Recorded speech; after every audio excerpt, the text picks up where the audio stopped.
Losing fat is often seen as a complex thing. If we have to believe mainstream media, you have to restrict yourself from all the nice foods, do a lot of cardio, track every calorie, and basically stop enjoying life. But it does not have to be that way. In fact, to lose body fat, we need to get just a few simple things right. In this video, I want to fully simplify the fat loss process by presenting a fat loss plan. What are the bare minimum activities we can do to realize fat loss progress and maintain a lifestyle we enjoy? I want to start off by saying that the strategy that I will lay out in this video is not going to get you completely shredded or ready for a bodybuilding stage. This is for people that are tired of maintaining complex dieting approaches and simply want something that will get them leaner and doesn't take too much headspace. In order to lose body fat, there are always three main components that we need to consider. We need a nutrition approach that helps us stay in a calorie deficit, we need an activity to help us maintain muscle while we are in a calorie deficit, and we need an activity to help us stay active outside of the training sessions for increased calorie burn.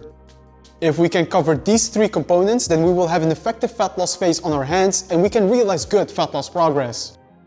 First, we have the most basic component of a fat loss phase, and that is we need to maintain a calorie deficit. As I have discussed in previous videos, when you consume fewer calories than your body expands in a day, your body is forced to burn fat for fuel. But the way you go about actually creating a calorie deficit has important implications for how sustainable your fat loss phase is. You will often find people turning to tracking macros when maintaining a calorie deficit is the goal. And tracking your macros can work. If you track your calories, protein, fats, and carbs, you have a clear idea of what's going into your body and you will be able to ensure you are in a calorie deficit. But I have found that for some people, tracking the calories, protein, carbs, and fats of each food can be quite tedious.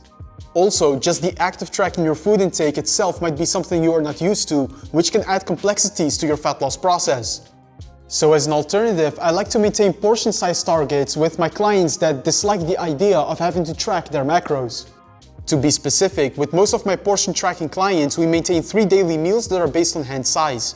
We have 1 palm of protein, 1 palm of carbs, 2 fists of vegetables or fruits, and 1 thumb of fat per meal. As a daily snack, we have a protein and fruit snack up to 200 calories per day. I have presented this model before as an alternative to tracking your calorie intake, and I found it particularly useful for those that are sort of tired of having to weigh everything they eat and track the calorie content of the foods they consume. Because you don't have to track calories in order to actually be in a calorie deficit. For most people, if they consume 3 balanced meals per day with mostly whole foods, they will be able to feel reasonably satisfied throughout the day while keeping their calorie intake in check.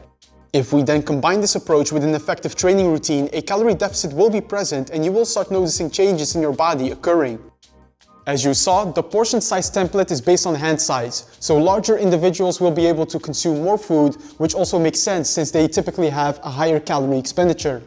It is worth mentioning though that this portion size template is quite generalistic and requires personalization.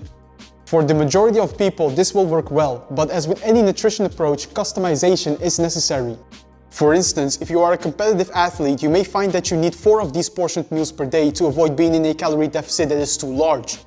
So I also suggest tracking your body weight and taking waist measurements so that you can always adjust your portions based on how you progress. But that's basically how we can simplify fat loss nutrition. Instead of having a rigid meal plan with the same meals every day or having to track every calorie that you consume on a daily basis, you can also have a flexible meal template that's based on portion sizes. With this portion size template, you'll be able to have different meals based on your preference as long as you make sure the portion targets are met for each meal. Now that we have the nutrition approach covered, let's look into the second component, which is an activity that will help us maintain muscle while we are in a calorie deficit. It is common for people to focus on doing more intense cardio and less lifting when fat loss is the objective. However, this often works counterproductive when getting a leaner and more defined physique is the objective. Most people want to lose fat while having good muscle shape. This requires you to at least maintain muscle while losing fat. The nutrition approach I showed you earlier is going to be responsible for creating a calorie deficit. So now when it comes to training, we want to have an activity that will help us properly challenge our muscles for maintenance. Essentially, we want to keep our focus on lifting weights when fat loss is the objective. This will help you maintain quality muscle as you lean down, which will make you look leaner.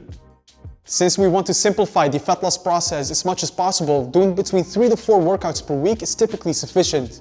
For beginner to intermediate trainees, lifting 3 times per week with mostly heavy compound exercises is a good aim, while late intermediate to advanced trainees can benefit from doing 4 lifting workouts in a week. While lifting weights, we also want to keep training in challenging rep ranges. A common mistake when people train for fat loss is that they think they have to lift with higher reps and lighter weights to tone their muscles more. But this is not how it works. Research shows that training a muscle with higher rep ranges does not increase fat loss in that region. We want to continue using mostly heavy compound exercises, training in a 6 to 12 rep range while having a focus on progressive overload. In essence, the type of training that helped you build muscle in the first place is the type of training that will help you maintain muscle in a fat loss phase. So keep your focus on having challenging lifting workouts. For an example training program, check the link in my description for an example 3-day full body routine. So we now have created a calorie deficit through nutrition, and we also have an activity that will help us maintain muscle. So the only thing that is left is we need an activity that will help us stay active outside of our training sessions. And the simplest way to go about staying active outside of your training is by having more regular walks. Walking has many benefits, not just for fat loss. If we look at the research, we see that going for walks reduces anxiety and stress. You can also boost cognitive function and creative thinking. In the context of fat loss, going for regular walks is a simple way you can keep your spontaneous activity elevated. From the literature, we know that while maintaining a calorie deficit, our spontaneous activity tends to decrease. This makes it harder to lose fat since your daily energy expenditure eventually drops. Going on walks is a great way to stay active and keep your body in a higher calorie burning state. In one study, it was found that going on a daily walk of about 22 minutes was able to boost fat loss progress by 20%. So having a brief daily walk is a fantastic way you can keep your energy expenditure elevated and boost your fat loss progress. Now let's sum up the simple fat loss approach. First, we need a calorie deficit through nutrition. One of the most simple and flexible ways to do this is by maintaining portion targets based on your hand size. Maintain 3 meals with a balanced carbs, protein, vegetables, and fats target, while having 1 daily protein and fruit snack. Secondly, let's engage in 3 to 4 lifting workouts per week. This will help you at least maintain muscle size while dropping fat, contributing to a leaner physique. Thirdly, engage in daily brief walks to keep your energy expenditure elevated and get some of the mental benefits related to walking outside. With just these 3 components, you will be well on your way to making good fat loss progress. Of course, the actions discussed in this video are quite generalistic and require personalization. If you are looking for my personalized guidance to help you optimize your fat loss approach, I suggest you check my one-on-one online coaching service.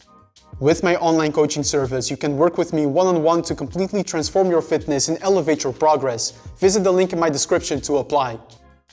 And that was all for today's video. I hope this gives you a better idea of how you can go about setting up a simple fat loss phase. As always, if you have any questions, feel free to leave them in the comments below. Also, if you found this video helpful, then leave me a thumbs up, subscribe to the channel if you haven't yet, and I will see you in the next video.